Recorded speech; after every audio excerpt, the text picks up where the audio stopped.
mother, and she will be listed as victim Nowak in the Zoom, and she is requesting, pursuant to Marcy's law, that her identity remain anonymous. So for that reason, she will not be stating her name, but she will be making a statement regarding the. Where would it be? It should say victim, and then in parentheses Nowak. Nope, sorry. You see it when it says victim? Nope. Okay. Yes. 1 second. All right. You may unmute, ma'am. Good morning, Your Honor. Good morning. All right. So what I'd like you to do is, well, you don't want to give your name. So at this point, just go ahead and you can give us an impact statement. Yes, ma'am. Thank you. Michael Nowak. This is the first time I have spoken publicly about what you've done to my daughter and I. I have gracefully remained silent the last 2.5 years. 2.5 years of pain, shock, disbelief, PTSD, constant nightmares, and daily triggers. Trying to help my daughter heal when I'm not even healed myself. What you have done to my daughter, myself, and my entire family is inexcusable. You hurt us all. You made me believe that you were such a great man and you could do no wrong. You made me fully trust you, and for that, my daughter trusted you too. But the truth is, you're a monster, a demon. The very first time that I allowed you to be alone with my daughter, the very first time, and you couldn't even help yourself. You told me you was gonna be right back. You were going downstairs. We were gonna grab food and take vacation pictures. You told me that you wanted to have a one-on-one talk with her about loving and respecting me as a great mother that I was and am. And I actually believed you. I believed that you were going to bring her right back. I thought you were going to have this trusting conversation with her that you promised me. Her and I both trusted you. For a grown man to violate a child who trusted him, you should be ashamed of yourself. You plotted on me and my little girl. The entire time you knew what you planned to do.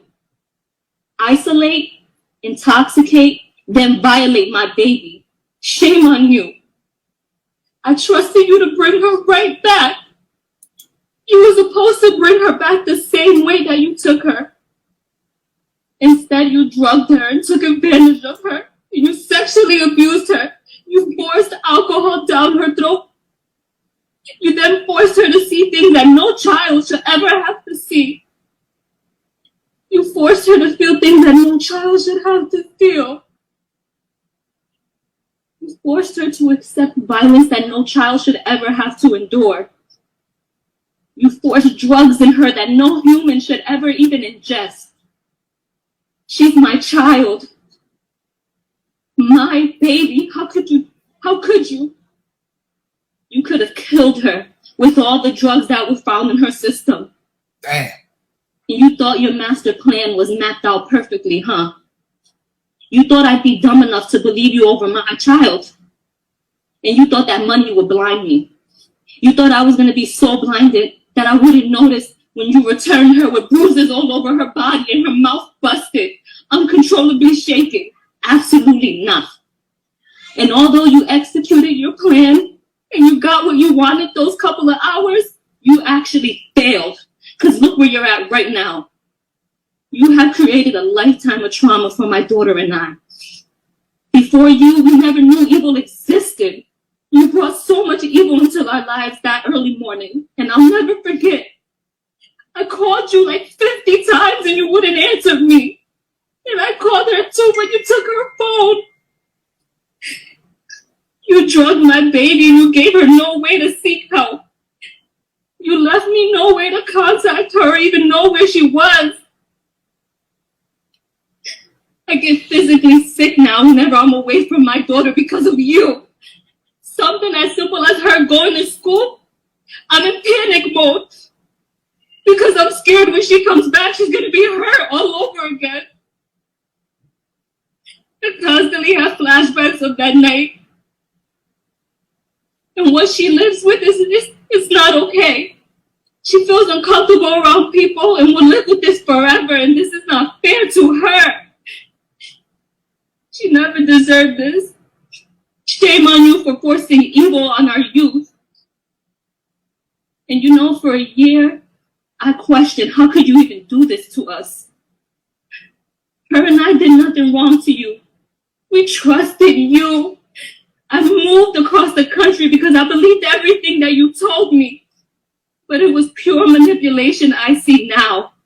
All you do is specialize in selling false dreams. How could you do this to an innocent child and mother who simply trusted you? We did nothing wrong. But you know what? I'm done breaking my head trying to question or figure out how you could do such a thing. It's so simple to me now. You're just a sick man. A man you can have a plethora of women, but you secretly prefer to have a child. And it's so clear now.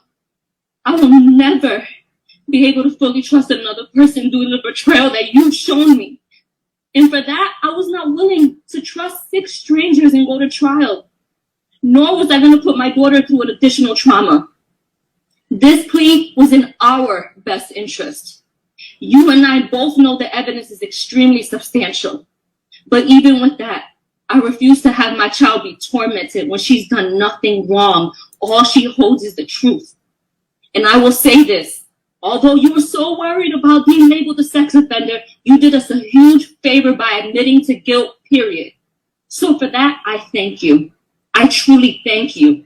Yes, mitigation took place and I allowed it as long as it meant you going to prison and you getting true help. Because true help means no more victims. The fact that your only non-negotiable was to accept the sex crime shows exactly the type of man that you are. You know what you did in that hotel room. I know what you did, and my daughter knows what you did. DNA doesn't lie. There's no reason why your DNA should have been found on my baby.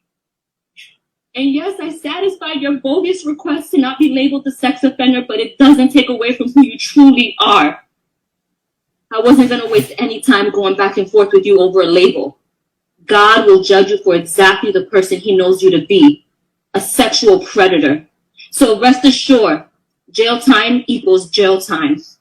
And I pray that during your 10 years of sex offender probation, you actually receive the treatment that you need and it helps heal your sick mind and get the thoughts of being with children out of it.